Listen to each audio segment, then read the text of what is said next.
What's up, everyone? Welcome to my corner of the internet. I'm your host, Ryan Cramer, and this is Crossover Commerce, presented by PingPong Payments, the leading global payments provider helping sellers keep more of their hard-earned money.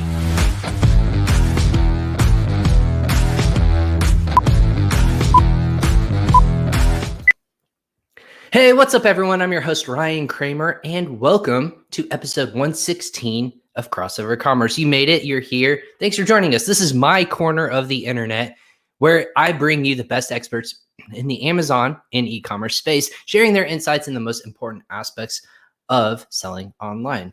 Follow the data, every words that most successful Amazon sellers follow. It's not just luck or not luck only, but knowing where opportunity and demand exist. So with that being said, we titled today's episode, Data Driven, Using BPO Reports to Open New Sales Opportunity. What's a BPO report? Well, we're definitely going to hop into that, but that's the basis of our talk today. But before I kick it off, as always, Crossover Commerce is presented by PingPong Payments. PingPong transfers more than $150 million a day to serving over 1 million customers now in cross-border payments, helping people process now to date $90 billion in cross-border payments, saving money, sending money. It's what we do best. If you're paying VAs, manufacturers, suppliers, if you're looking for ways to save it when you're selling on multiple international audiences, PingPong is the place for you. Go ahead and sign up for a free account today, and you can do that by checking out the link below. Just click sign up. It's free to do today, and you'll learn more about what PingPong does, what we are, and how we're going to help you grow your business internationally. A big welcome to everyone who's watching again online. This is very cool that we get to go live on social media on both LinkedIn, Facebook, YouTube, and Twitter handles on PingPong's platforms. So if you're watching us, welcome. Definitely check us and give us a thumbs up. If you're watching us today, and let us know where you're listening from. You can do so by putting that in the comment section, and we'll be able to see that, along with any questions you might have along the way. But if you're also listening to this, thanks for tuning into us on all the podcast channels that will be available on. And then, of course, if you have any questions, go ahead and put those below. We'll make sure that we tag our guests, as always, in those if you're not listening to us live. But like every guest or every show with the host, there's a great guest that comes along, especially in this show. If it was just me, Crossover Commerce wouldn't be what it is today. Therefore, I have a really exciting guest today. His name is Ram Menon. He is the director of sales at SellerApp, and he has one vision: guide emerging brands to absolute glory and success. I love that. He dedicates his time to help emerging brands take the right step in their Amazon journey, and he has strong understanding in consumer behavior and market trends across various markets in the Amazon domain, in the e-commerce domain, And he is an expert strategist who can leverage market opportunities and build your brand to the next level. He works for, again, SellerApp. SellerApp is built for budding entrepreneurs, small businesses, and Fortune 500 companies alike, powered by modern machine learning technology. Their tools help seamlessly upscale their Amazon business. Research, operations, marketing, advertising, and sales is what they do best. And we're going to dovetail into that today. For more information, all those links are going to be in the show notes below to connect with both Ram as well as SellerApp. But welcome to Crossover Commerce, Ram Menon of SellerApp. Ram, welcome. Thanks for joining us today. Thank you so much, and I hope everything is going good with you. And once again, thank you for inviting me to the show. And as you mentioned, hopefully we can dive into some interesting topics with Amazon sellers and see how we can potentially benefit them, right, in the long scale. Oh, absolutely. And I'm super appreciative of you hopping on today. It's I want to say super late. I don't actually know what time it is, but you're located over in India, correct? Correct. Okay. So what time is it there? I'm just curious. I always like to ask my guests. So it's around 7:30. 7:30. Okay, 7:30. Yeah, that's not bad. Since we work with a lot of US clients, it ends up being working till late, right? So it doesn't make much of a difference. Sometimes when I talk to my Australian counterparts, I catch them in the next day. So that's why I always ask. I say, how's the future looking like over there? So they always get to tell me what our future holds. And that's a little bit nice for me. So not exactly the same thing here, but it's kind of fun to do that. Especially as I was going to say, as you can imagine on a show like this, around the world, it's a little bit easier. I can have a conversation with people just across the world about conversations just like this. but it's kind of fascinating. It makes you think where we were as kids and as children growing up. But it's super fascinating to have conversations just like if we're in the same room right now. Yeah, I know. I think especially in the last 1 year or so, this has come the go-to thing, right? I mean, having these seminars, the video conferences, or conducting these events, and you can actually watch it in any space, right? As you mentioned, you have clients out of Australia who watches it a day before us, and they can give you a heads up and say, "Hey, Ryan, this is what's happening. The sun has come out over here today. It's going to come out over there also. Don't worry, relax." Exactly. So it's a I good wish it would. it's a good thing. I wish they would do something a little bit more exciting. Like tell me like what's going to happen in the world where it's going to be like the lottery or something where people can tell you, oh yeah, make sure you do this tomorrow. Like you have 5 hours, go, or something like that. But it is what it is. We're going to be optimistic about that, like you had mentioned. Yours is more eloquent than mine. It's like your Christopher Nolan movie, right? I mean, let's build something. I'm sure that he's already thinking of this. So maybe we can write a story, right, and give it to him, and maybe write a screenplay, and he'll try to come up with a story like this. Predict the future. I'll put that on my Why long not? list. I'm sure like both of us were talking about this beforehand. Our long list of things to do before the weekend, so we can enjoy a little bit. But that's not what we're here to talk about. That so I appreciate you humoring me for a little bit. But yeah, let me dive into a little bit about your background, because if you're watching this on YouTube or anywhere else, let's talk about who you are as a person. What's that background like? How did you get into e-commerce, and what's your story like? So I'll give you a quick rundown, right? So my background has probably been into multiple industries, from running your own business to working with big corporate companies to kind of now looking more in terms of data analytics, right? So uh, a good touch point in everything is, ultimately, I've had the pleasure to talk with multiple different personalities, right? Customers, business owners, CEOs of the companies. I've had the pleasure to work with some of the biggest brands of the world, and all in, let's say, in a short span of time, right? So I've not, let's say, in terms of number of years, I've probably been working for the last 10 years. Uh, so it kind of helps that. So right now, primarily, obviously, I'm more focused in terms of figure out who brands or what brands require additional help, right, or probably additional push, specifically in terms of Amazon, right, and try to understand what is their primary challenge. What do they go through, especially since the last 1 year that has been the biggest focus, right? How else can we grow the business? And that's where we come, and that's where I come specifically in terms of my knowledge and whatever knowledge I have, right? I'm probably not that much, probably 2% of what is actually there, but yeah, with whatever knowledge available.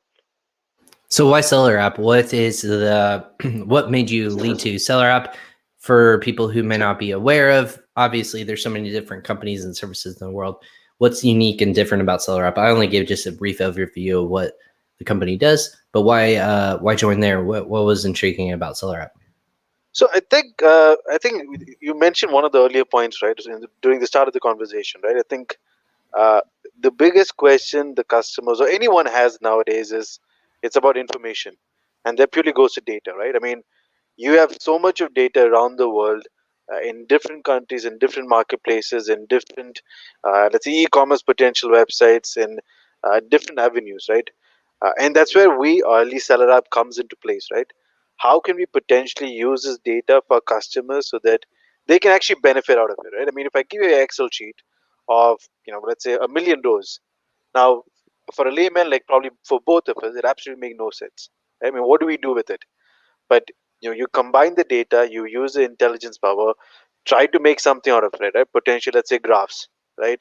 How do we infer data out of this? And that's where SellerApp comes, where we have enough data, right? We have enough raw data, but what does it make sense? And that's what we kind of want to potentially show our customers, right? I mean, utilize the data in the best way possible and say, hey, this can be a potential idea for you, this can be a potential opportunity for you, this is what you need to do. And that's where Seller App came into my, let's say, liking, right? Where it's a combination of data, it's a combination of people.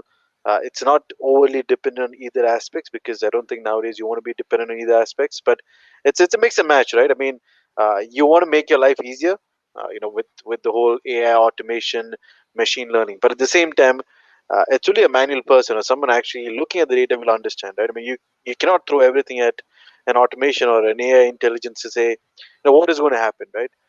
It's really those inputs when you put, those make a difference, right? So it's kind of let's say, a combination. It's kind of a human interface, and that's where I like to call it, right? I mean, it's a data intelligence powered, and that's SellerApp. Absolutely. And thanks for SellerApp for listening in. They're always watching us, but no, I appreciate that. And everyone who also is watching us online as well. My first question is going to be, we title this BPO reports. That can mean a number of different things, right? It's a little something new to your platform, but I thought it was super fascinating to dovetail into what that represents and what that kind of opportunity can look like. Maybe give us a high level, what is a BPO report and what's it actually looking at? Absolutely. So BPO report is actually, it's part of the whole Amazon business circle, right? I mean, the entire thing works with the Amazon side. So the whole Amazon business is potentially giving us huge market opportunities, right? So as a potential customer, it kind of allows you to kind of utilize Amazon business data points and help you start selling, or even giving you potential product opportunities, right? I mean, as BPO kind of refers, it's called business product opportunity, right?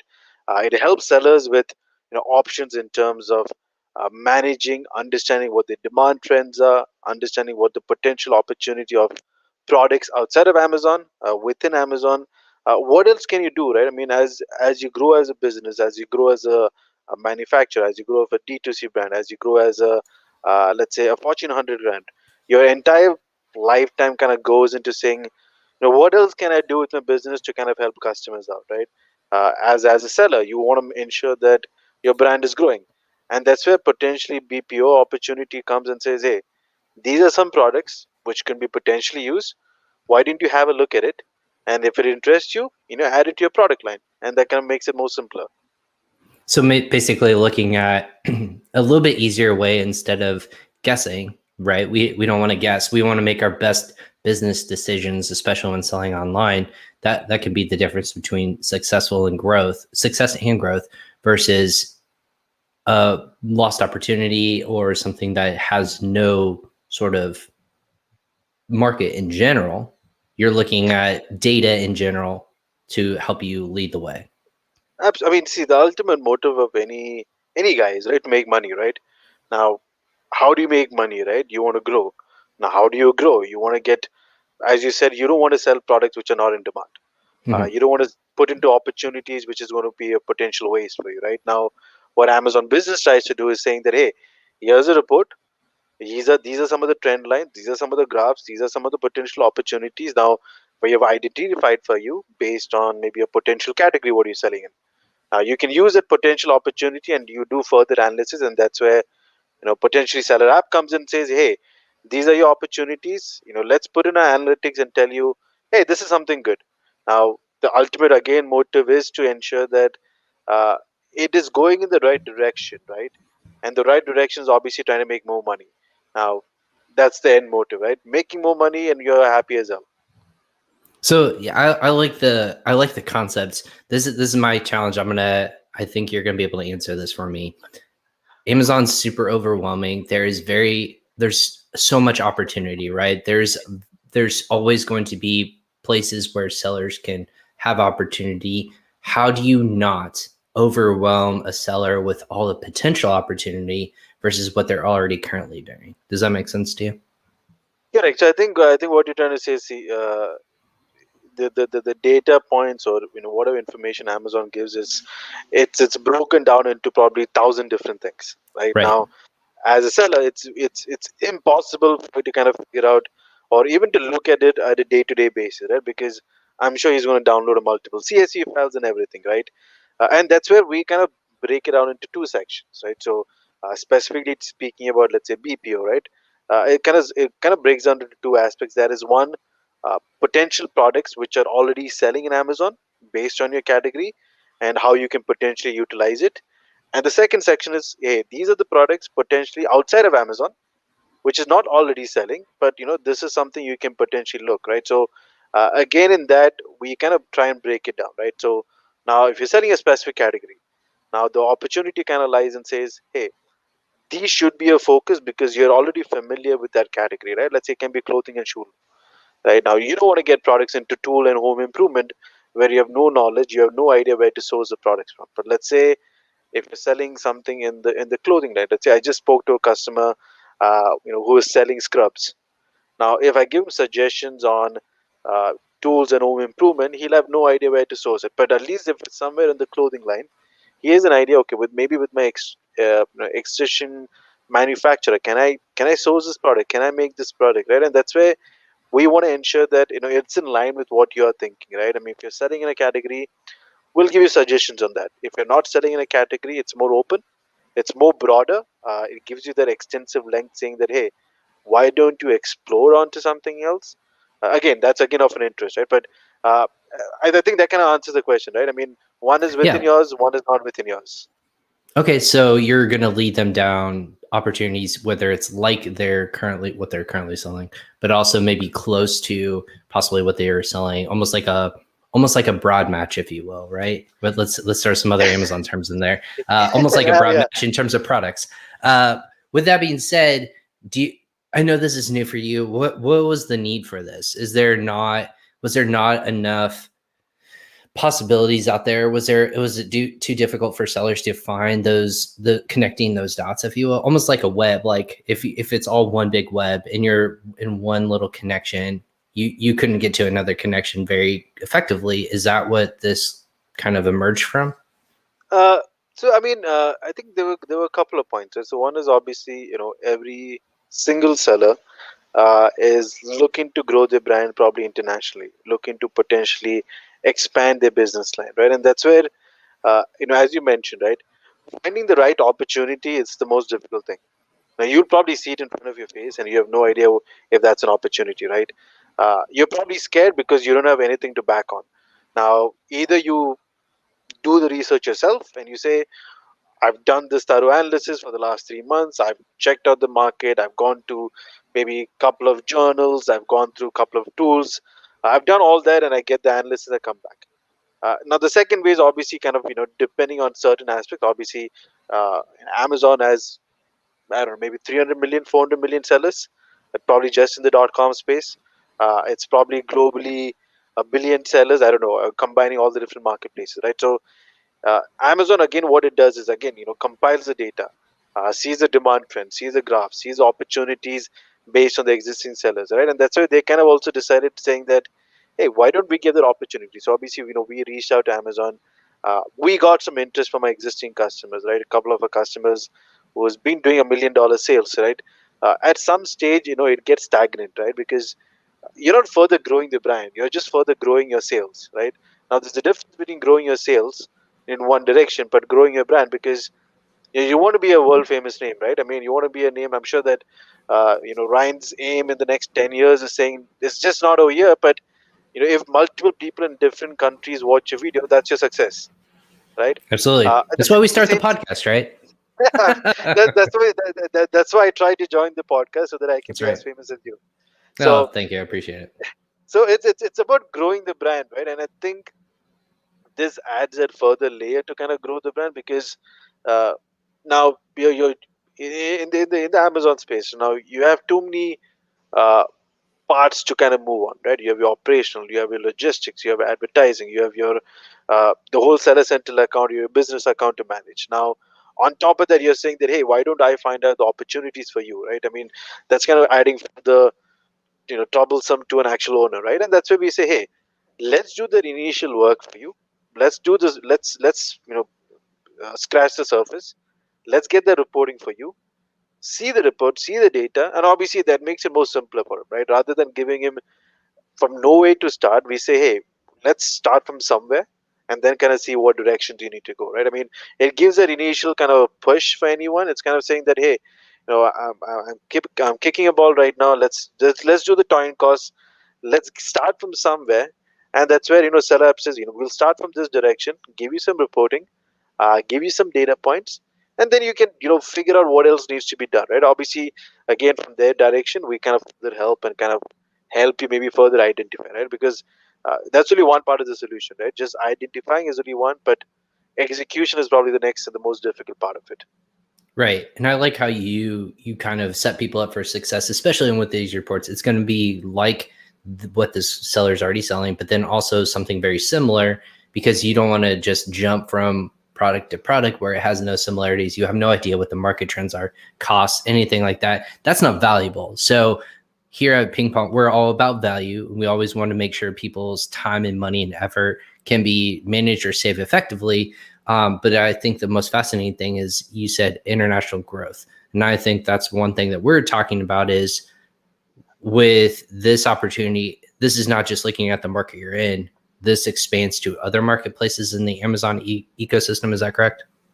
Absolutely. I mean, I think that has been the biggest change in the trend in the last, since probably 2020 Feb. Since everyone is sitting at home, and I'm sure all of us have been sitting. That has been the biggest change in the trend, right? I mean, sitting at home, you have a lot of opportunities, and that's where in the last close to a year, we've been working behind this for close to 6 months now, the whole BPO opportunity. But in the last 1 year, we have asked, we have seen customers come to us and say, hey guys, I'm doing good. Can I go international? Okay, fine. We'll say, yeah, let's do international. But where do I start it from? Can I go? Let's say, one of the newer markets is UAE, right? Amazon UAE. Can I do something in the UAE market? Now, how do I start? What products, right? So there's two parts of it, right? One is obviously the whole operation of, let's say, can I set up an account? Everything, XYZ.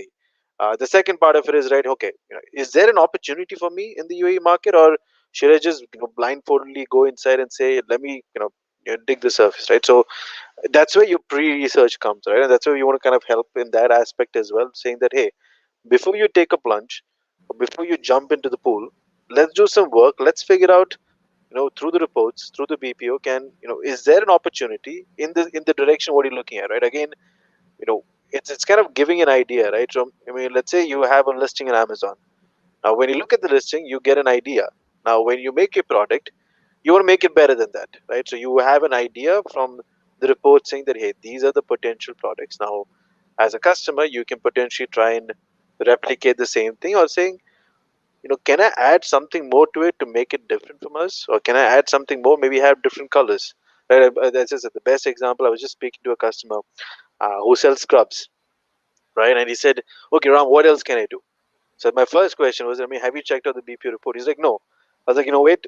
I downloaded the report for him. I shared it with him and say, hey, is this of an interest for you? I mean, is this category? I mean, he was in the clothes. He's like, hey, this is something my manufacturer can potentially do, right? I mean, these clothing lines, these T-shirts, the pants, the shoes, right, the socks, everything, all those kind of clothing. I mean, this is something can we do? I mean, is there an opportunity? Obviously, there are different points to kind of relate to that, and that's why he said, what, this is a start, right? I mean, this is a start where I can think. This is a start where I can potentially have an idea and say, hey, maybe 3 months down the line, I want to introduce you a new product. And at least that's where a direction comes, right? I mean, you have to kind of try out something, right? You want to limit yourself with just a small bunch of things.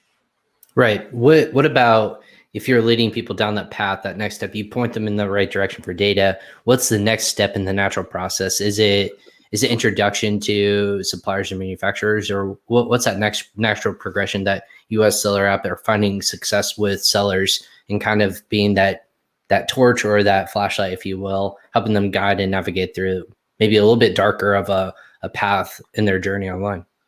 So it's kind of like a product life cycle, right? Your first is an idea. You have an idea, you think over it, you figure out what else to be done. So we give the idea part probably through the reports and say, hey, this is an idea, let's think over it. The next part is validation, right? How do we ensure that maybe from the 30 or 50 odd products, which is the top three products? What is the demand? What is the opportunity? How else can we make sales? Is there an opportunity to make sales? I mean, how much do I spend in advertising? And that's where again SellerApp comes into place and says, hey, these are some data points, right? I mean, we have something called the opportunity score, right? So combining the BPO report along with our opportunity score, we are able to kind of help customers identify and say, these are some opportunity score based on the data points given from Amazon, based on the demand trends, that these are certain things, right? This could be a potential profit margin, these are some of the expenses, how much do you need to further improve your listing, right?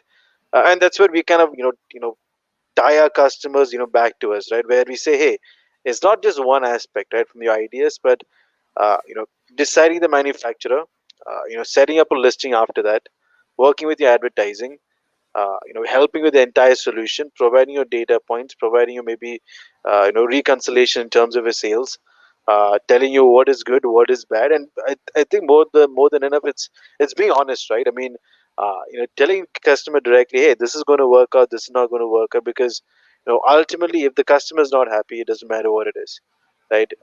He's not going to pay a penny if he's not going to get the results, or if he's not satisfied with it, right? That's the ultimate thing. So how fresh is this data? Is it going to be refreshed every day? Like how often as a seller can I rely on a report like this to look at holistically? Is it being analyzed by you first and then it's being disseminated, or is it all in real time? So the reports are given on a weekly basis. So every week we refresh the data. Okay. So it's a combination right now, right? I mean, with the Amazon intelligence along with SellerApp, so it's kind of a combination, right? Obviously, there are certain points given from Amazon. We utilize as those certain points, let's say from the demand trends from a business point of view, the page views from a business point of view, right? So those trends are given from Amazon. We try to input those datas and kind of say how those potential opportunities can be, right? I mean, we try to analyze the category analysis. We try to provide a sales trend, right? I mean, what is the potential estimated sales for these products? What is the potential FBA fees, right? I mean, that's one of the biggest things all customers ask. I mean, if the product is 30, is my FBA fees going to be $8? So we try to help in those data points, right? So it's a combination of obviously, without one, the other will not work, right? You cannot just get the sales trend, but you have no idea what the product is, right? So it's a combination of it. Right now, it's every single week.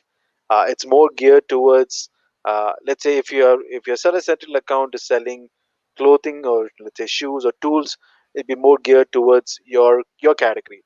The other report is more generic, but it'll be similar towards your category again, right? So products outside of Amazon, probably which is selling under the clothing and shoe line, right? So it's more geared towards your category. We are potentially, trying to see if that can be expanded, right? Can it be done with other categories, right? Maybe you have an opportunity in that. So that is in the potential pipeline, but that is something still on the work. So weekly, it refreshes, pretty much real time. The reports take pretty much, I would say, less than 10 seconds to download it. The only requirement right now is you need to connect your seller central account, that is your actual sales account, to a platform. Once you connect that, you can schedule the report, get it on a weekly basis, and all the information should be provided there. Very cool. I think that there's one thing that comes to mind too when we're talking about product opportunity. With the inventory limits that are constantly changing throughout Amazon, I'm curious to hear, and you shake your head because you're probably hearing all the same issues too. How does this affect opportunity both for sellers, but the new products that they might want to launch or get into? How is it possible to forecast such products to sell on Amazon when maybe your own inventory, you have no idea how much or how little you're going to have available as a seller? So I think that's where some of the SellerApp intricate data points, right, from the sales trend, from the potential opportunity on a month-on-month basis. What is the potential expenses? What are those FBA fees? What is the shipping fees? Right. So we try to predict in some way, saying based on your sales velocity, based on what the demand trend is, this is a potential sale, right? So obviously, these are again estimated numbers. We try to give it as much as accuracy as possible, but uh, I would like to say, in terms of our data, we probably, I would love to say 99, but I don't want to say 99. It's probably 80 to 85, right? We keep refining the data to make it as better as possible. And so far, I would say, I mean, we have close to 50 odd customers who've been using these BP reports, since the time we've launched. Uh, from the data point, from the information which is given to them, I don't think at any stage they have found the data kind of over leading us or saying over forecasting things, right? We were able to kind of predict in a certain way, saying that, hey, these are some of the expenses you would incur, these are some of the trends. And actually, one of the customers last month actually decided to place an order, right, based on the BP report, right? He was as And that was a clothing line customer, right, where he was in the scrubs, and he said, hey, this is an opportunity, why don't we identify something? And that's where our the further analysis from SellerApp side, right? I mean, we have something called the growth consulting model, where we want to kind of start a brand from scratch and say, this is the steps, these are the metrics. It's like a 10-step plan, right? From zero to kind of hopefully 100, right? And that's where we want to kind of engulf them.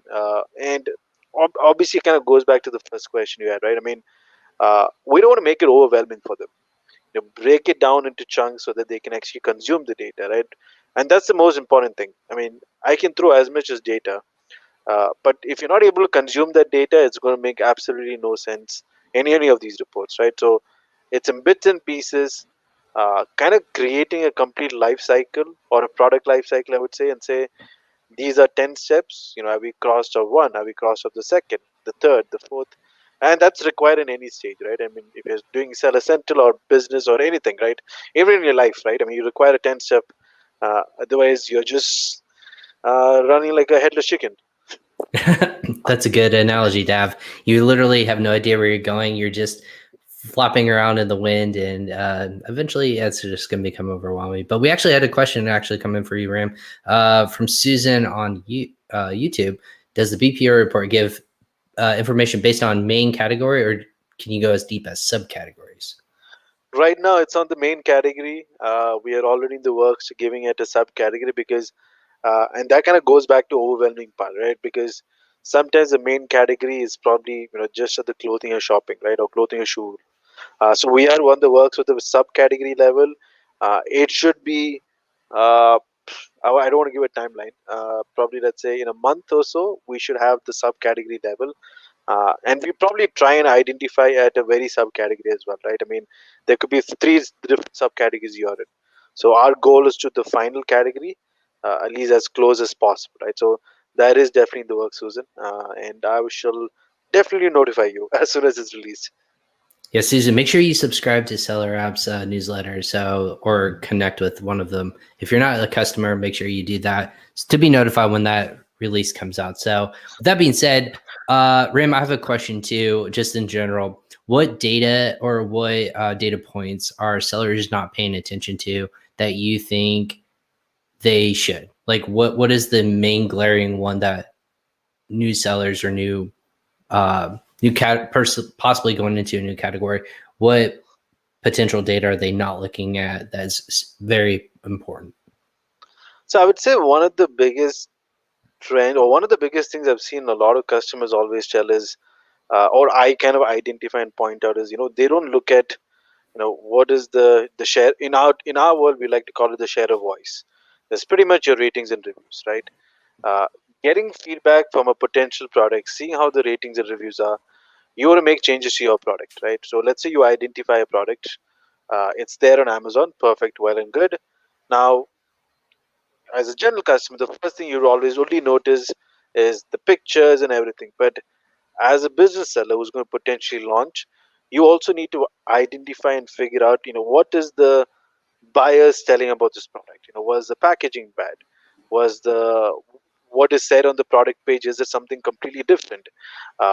Probably something to do with expiry, right? So they don't absolutely look at this. And I think we have, our customer success team has ensured that we have a 15-step plan from a product launch till the final stage, and we can ensure customers to break it down and say, hey, look at what customers are saying, because the customer opinions matter, right? It's just sentiments, right? I mean, it's where it's I mean, you have no other way for a customer to react, right? Your reviews and ratings are your feedback system for you. Now you want to improve it, you have to continuously work on that, continuously make sure that you're making those necessary changes, right? So I would say listen to those feedbacks, because that can make a lot of difference. And sometimes it actually makes a lot of make and break scenario, right? uh, maybe uh, Maybe one of the other products was did not have a good packaging, and you ended up doing a regular packaging which was the same itself, and that's probably the reason the product just will not be successful, right? So I would say the biggest chunk is figure out the share of voice, understand what the feedbacks are, and that'll help you grow your product, right? And that'll make a difference for your product, because you want to make your product unique, right? You don't be out of the same 10 products and it's the same product, the same packaging. The only difference is probably a color, but make it different. Maybe add something along with the product, right? So figure out the share of voice, figure out the analysis, and then make the difference from there. Yeah, we don't want Me Too products. I like that phrase. It's something that you're not going to be successful besides just differentiating in color. That's not an actual difference. It's just a feature. That's not it's not the difference. And because I mean, you might actually end up buying from the same manufacturer, right? I mean, that's I mean, you end up getting the same contact, and the product you looked at is probably buying from the same manufacturer. So that's the only way to make it different, right? I mean, something unique, something out of the box, right? And that's where I think a lot of customers don't spend time, honestly, because they're excited. They've already probably spending money. Now they're saying that, hey, if I don't launch it, I'm going to further spend money. So what? Let me just cut off the certain things. We just recently going back to growing your brand, right? So we just recently launched a customer, right? A brand who had done 6 months of market research, right? They bought competition products from scratch. They bought, I think, from the top 50 sellers, they bought close to 35 products. They checked out how the packaging was. They checked out how the product was, how the listing was, how did they receive it, within how many days, how long. I mean, they used it probably for 3 months, 4 months, 6 months, and then they finally came. They did more research than what we would typically recommend, right? So they actually invested time and figured out, and we just launched with them for a product, for a single product. We have 9 products on the pipeline, and that pre-work, pre-research, if it's not done, I mean, it's not the right direction, right? You don't want to come back later on and say, oh, I was supposed to do that, but you know what, I didn't get the time to do that. So get that pre-work done. It's like your let's say your workout shakes, right? Get that workout shakes, get it done, and then you enter the gym. Exactly. Yeah, you got to do the pre-work out as well. What on the flip side of my original question, of the one that people don't look at enough, what is a metric that most people look at that isn't actually important for people to know, uh, or they put too much I'll importance on try to it? say it in a different way, right? So I would say uh, I would say the growth of the business, right? I mean, they always want to see exponential growth, right? uh, they want to have, let's say, from one sale a day to maybe 1,000 sales a day, right? For that you need to have patience, right? So uh, they see what the other product is doing. Probably the other product has been in the market for 10 years, right? So they've built that market range, right? So I would say the biggest thing which is missing out is being patient. uh, Stay in time. If you're confident the product will work out, probably it'll take a year, probably maybe 6 months, but be patient and invest a good amount of time, right? Invest a good amount of time probably in advertising, in getting good pictures. Do not do half-baked work and say, let's just upload it, just to start things out, right? Because that is never a routine for success, right? So I would say, I think the biggest thing missing is being patient. We have a lot of customers who say, as soon as they sign up and they say, Ram, okay, what is the sale for tomorrow? I'm like, it's just been a day. Give us some time. Let's figure out things. And it's kind of like you open up your business. You have to be patient, right? I mean, I'm sure that the first time you did the podcast, you were patient. You were trying to figure out, okay, how do I do this? How do I do that? Okay, let me just figure it out. And right now, probably after you did mention you're close to 161 episodes, right? And after this, it's kind of a piece of cake, right? I mean, you've figured things out. At least in most of the 99%, you figured things out, and now you know how things work out. It's a beautiful thing. Yeah. The repetition that you do, the more often you do it, the more comfortable you get. And thus it makes it more seamless, and it seems like you know what you're doing.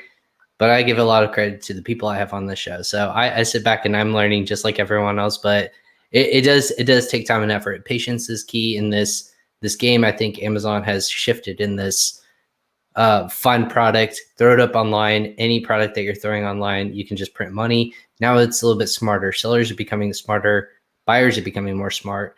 Not just comparing products, but they know that they're not going to get rused, or it's a little more apprehensive to purchase online even more nowadays. So you really have to put your best foot forward, both on product, listing, data, any sort of way to stand out from the crowd. So it's a little more competitive, but that's how entrepreneurship is. So that being Yeah, I said, mean, yeah, it's getting an extra edge, right? And that's the whole goal, right? You get that extra chip on the shoulder and say, you know what, I've done this, and I'm confident, right? And as you said, it's a long game. It's not something If someone is coming just trying to make quick money, probably is not going to work out. They might be successful. I mean, I'm not saying they're not sellers who have done that, but especially as you said, the whole the pandemic, the lockdown, right? I mean, that is kind of, it made even buyers think a lot, right? I mean, they have. I mean, I do a lot of online shopping.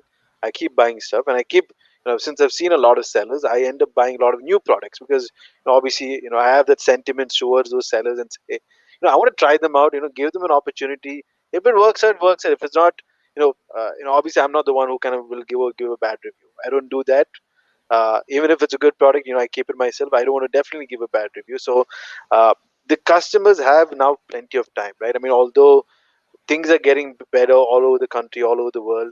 Uh, this trend is going to probably remain because now we've gotten used to the routine, right? You have, I know that I do certain things on subscription model in Amazon.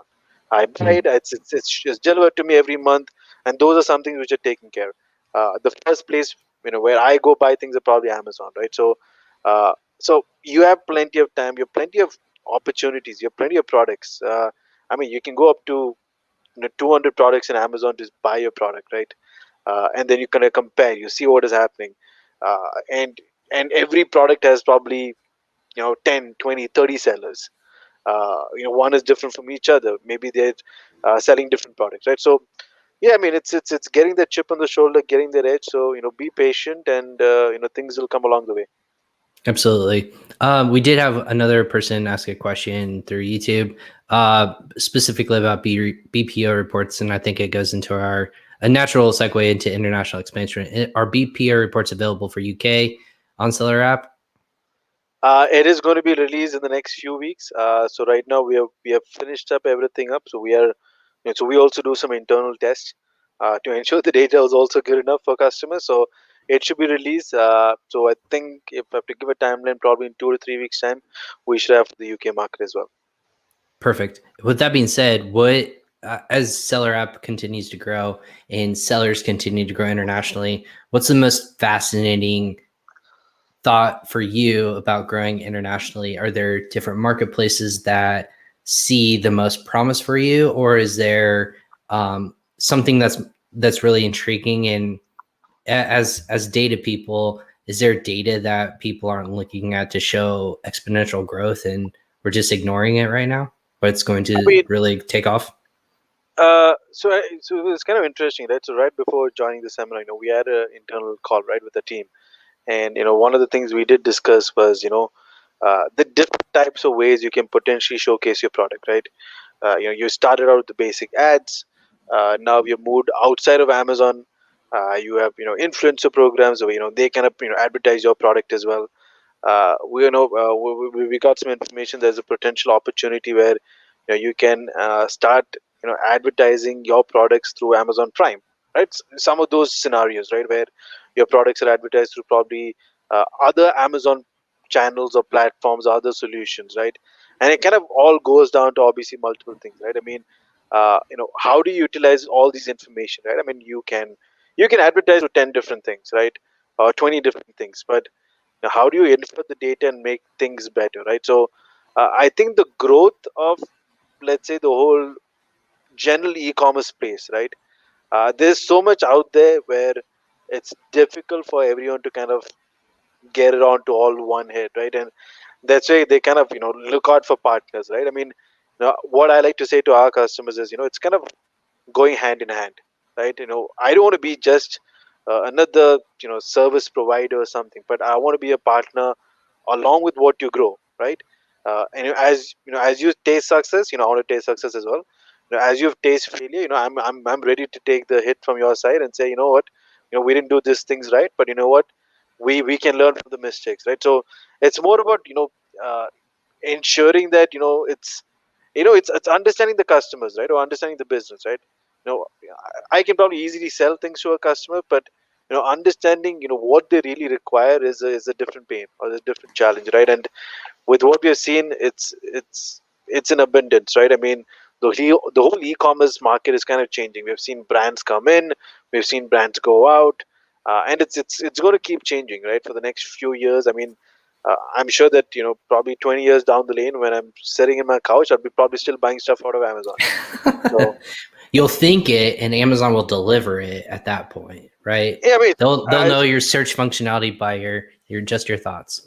absolutely. So I used to be in the US, right? So I used to study in the US, and obviously when the Whole Foods happened, I mean, now it's all the whole automated system. You can just go check in, check out, get the things outside, and it's kind of made it so you know good at the same time bad. And you're like, okay, I mean, I want to go to a supermarket and probably ask someone something, but now they make it all automated. And you're like, okay, fine, but it's kind of good and bad, right? I mean, you have everything at the single space at the same time.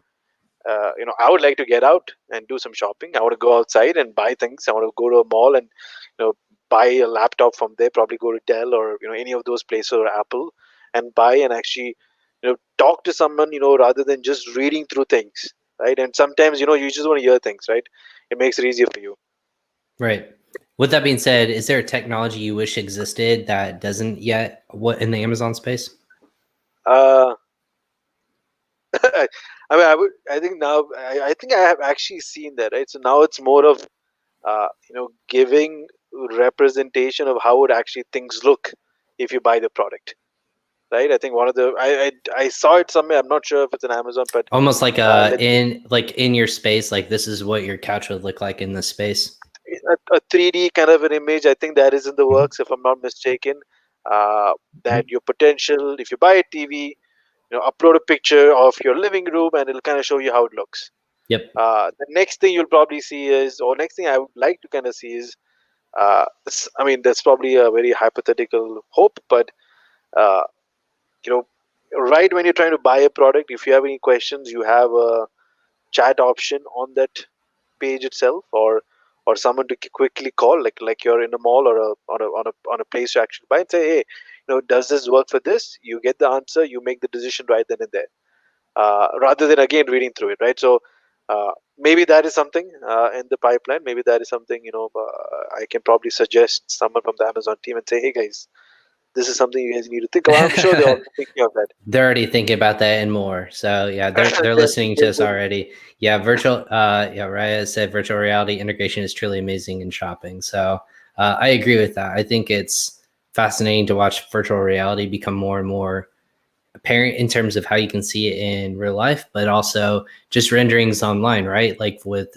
imagery, we've seen product photography images get rendered almost effectively, and you can scan around through a 360. I love Absolutely. just the innovations that they're able to give you the best online shopping experience to almost like touching it, but that being short, not actually touching it. So that being said, I'm still a physical nature of whether it's furniture or clothing. I still want to make sure that it's online. It feels good.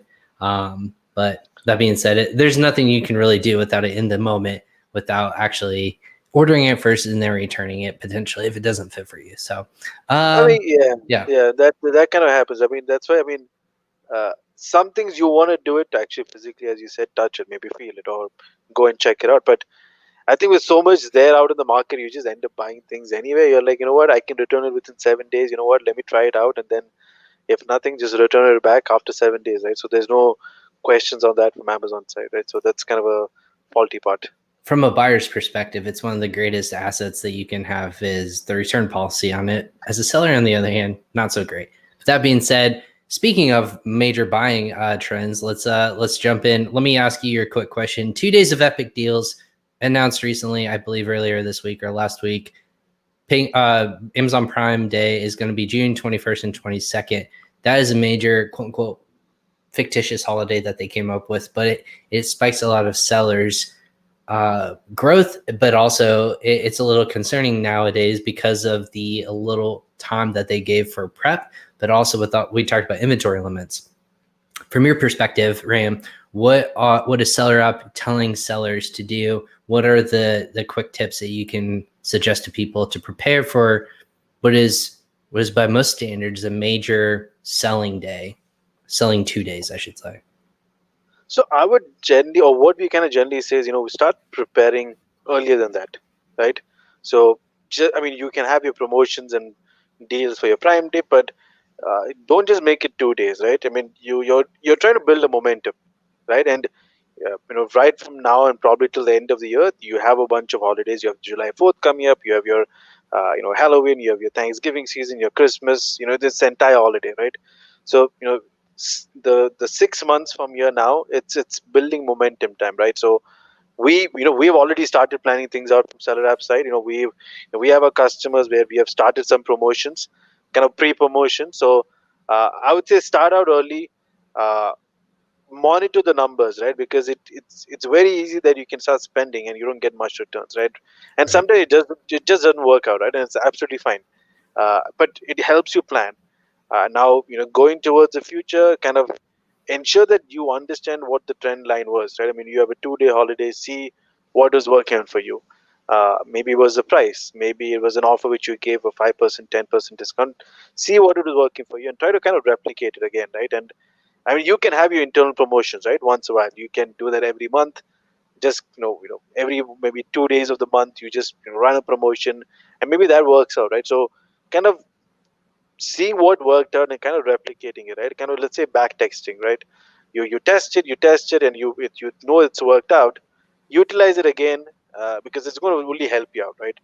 You want to further grow, it kind of helps you, right? So we've already started it. Uh,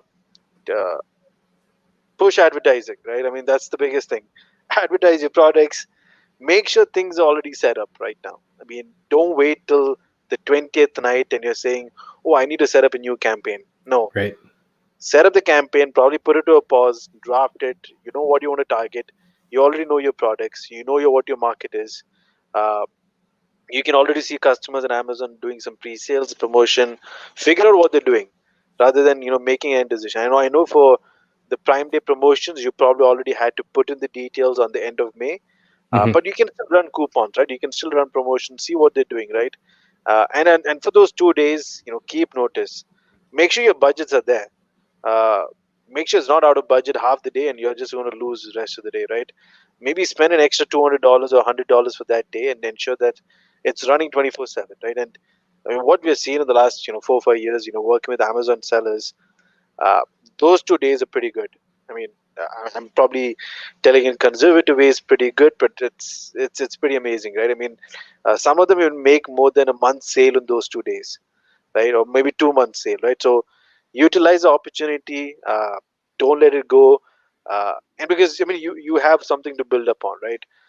It helps you plan for the next 6 months as well. Yeah. And then Susan also asked the question, how to win bid for advertisement during a Prime Day event.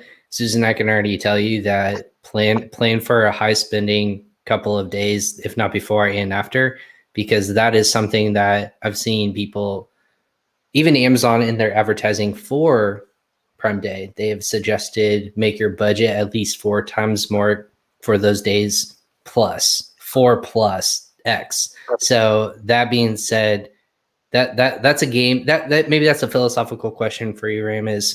What is there any data to suggest that if there's any sort of discount and major ad spend versus just letting organic traffic, the influx of organic traffic from those days come in, but then also having just great reviews, great product photography, great listing in general? Is there any data that suggests that that can outweigh just major spend on campaigns and discounts? Uh, it'll be kind of difficult to say, right? Because I mean, every seller on Amazon advertises. If they don't advertise, it's very unlikely they're going to be successful, right? I mean, we Sure. like to put in our words. You have to pay the Amazon gods.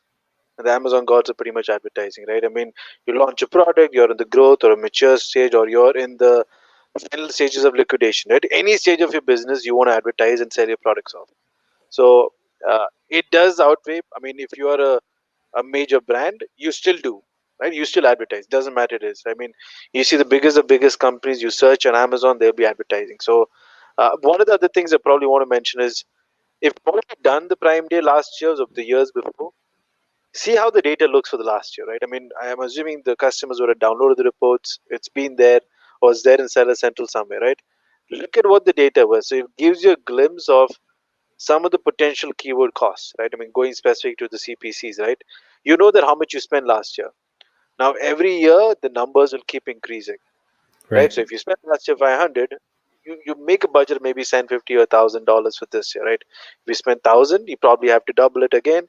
And as you said, right? I mean, look at the previous data, right? I mean, check what you've done in the past, see what has happened. That'll give you a good indication. Uh, if you keep a budget of 100, keep a top line of 200, right? You might have to spend extra. So don't constrain yourself and say, okay, this is just 100 for me and nothing else, but ensure that it's probably a little more than that.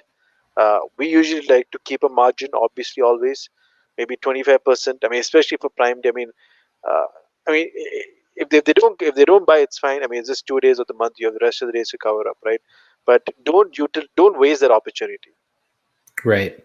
I think I want to add on to that too. If since we are a lot of people are in e-commerce, so that's not just selling on Amazon. Amazon's very important, but if you look around the trends of how that ripple effect affects other places of e-commerce, you can also see that Target, Walmart, if you're on other marketplaces, they don't just stand by there like Amazon's going to have their day. They will also compete with that. So if you're selling on Shopify or if you have a good, strong online presence, or if you're selling on other marketplaces, know that your Facebook advertising or your social ads also will reflect potentially driving traffic to those listings on different marketplaces, because people will naturally want to start looking around for good deals.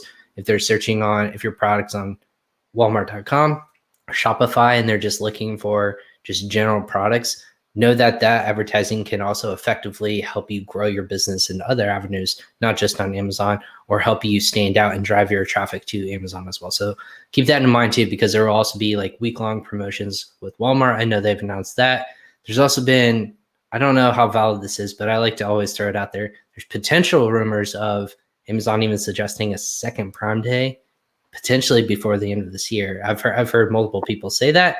So also make sure that you have your inventory limits. Don't let this know what your inventory is like.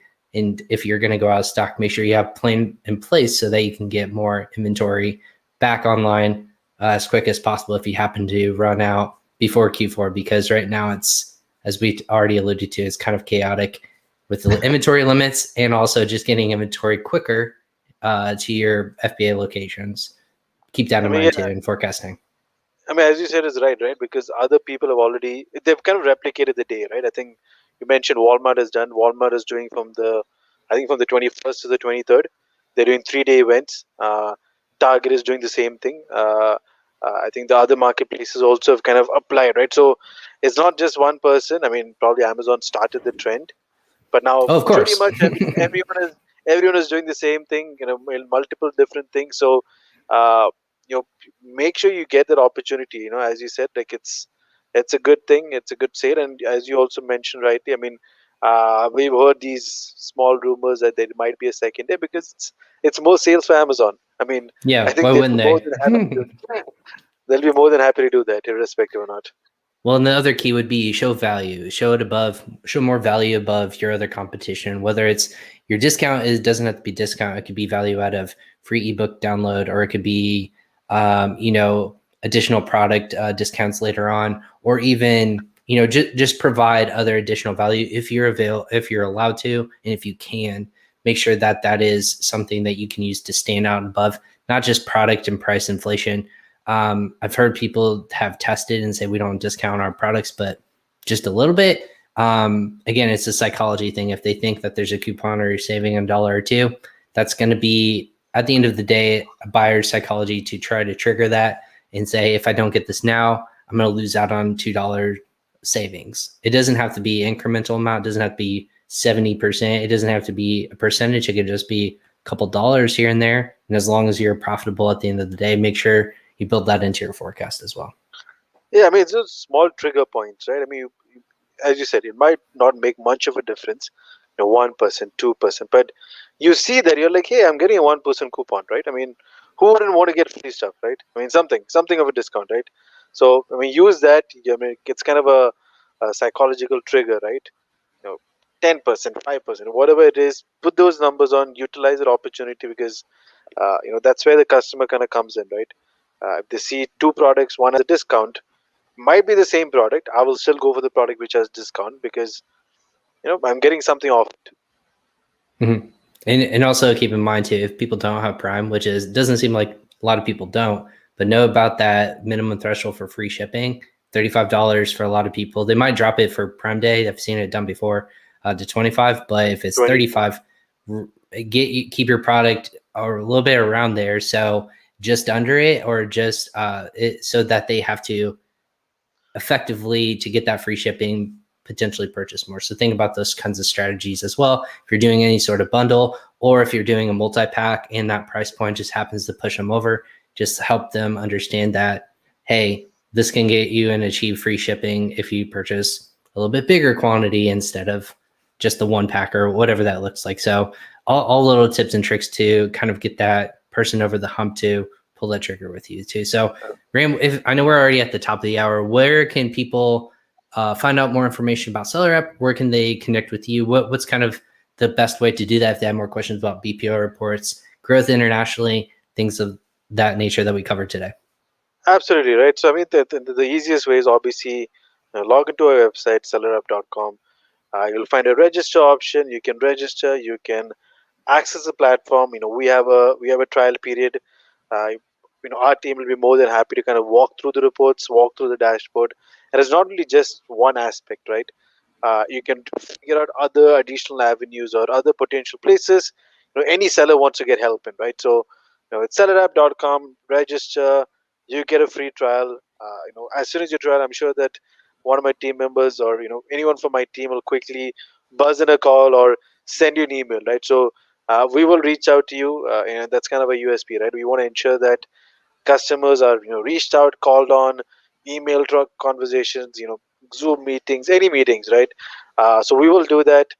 You can always also follow us on our social media. That is obviously updated, and we have regular sessions, right? It's obviously we're having a session with Ryan, but we also conduct regular sessions. And as Ryan earlier kind of mentioned, the first point, right? It's building the ecosystem, right? It's not just one aspect of just selling, but if ping pong and SellerApp can join forces together and help, one aspect is a payment solution, one aspect of helping maybe with advertising, product opportunity.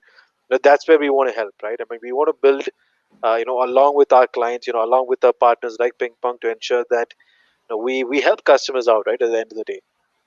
Absolutely. That's what we're all talking about, is we're here to help the journey grow. That's why we're service providers. We're not just here to have you subscribe to some sort of service. It's to help see you grow. Like you had even said earlier, I would like to taste that success along with other sellers. That's why we actually go into this kind of business, is to see that growth for not just our business, but as you grow as sellers, we grow as well. So it's kind of a two-pronged approach. We don't go into this business to see other people fail, because then inevitably we would. So ultimately, that's why we bring this value and this content as well. But thank you so much for hopping on Crossover Commerce today. We'll keep an eye out for more content, obviously, with SellerApp. All those links to that Ram mentioned are going to be in the comments and the show notes below. So if you're watching this online, go and check that out and click those links to sign up either for SellerApp or subscribe and like their social pages. So check that out. And Ram, as always, now a friend of the show of Crossover Commerce, thanks for joining today.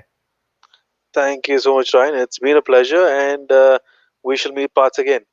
Absolutely. Yeah. Stay safe over there. Awesome. Thanks. Yeah. Thanks, Ram. Again, everyone, thank you for joining Crossover Commerce. This is my podcast in conjunction with PingPong Payments. Crossover Commerce has gone live now 116 times. So if you're interested in learning more about Amazon and e-commerce space, no matter if we talk about BPO reports, we talk about literally everything in the space to help you grow as Amazon and e-commerce sellers. That being said, the easiest way to watch our shows is to either go to YouTube and follow and watch all the different the episodes on our playlist of Crossover Commerce. But also exciting news is that we will be releasing our entire gauntlet of audio format and have dedicated landing pages for each of those audio formats online here coming up shortly, and hopefully in the next couple of weeks. So stay tuned if you're a big person that listens in audio formats. You can get high-level takeaways. You're going to get notes, audio format, and shareable content so that you can help your own audience grow as well. But that being said, I'm Ryan Cramer, host of Crossover Commerce. Make sure you follow us on social media, on Facebook, LinkedIn, YouTube, Twitter, Instagram, wherever you might get most of your content go ahead and follow us on there, follow myself so they can be notified of future episodes. Next week's no shortage of episodes as well. We're going to have 3 more awesome, amazing episodes. So stay tuned for that. We're going to have XP Strategy, Elevate IQ, and Marketplace Prep coming on to talk about different topics, both IMI limits. We're going to be talking about just Prime Day as well, and also just ERP systems in the financial sector. So that being said, thanks everyone for tuning in. Crossover Commerce. Take care.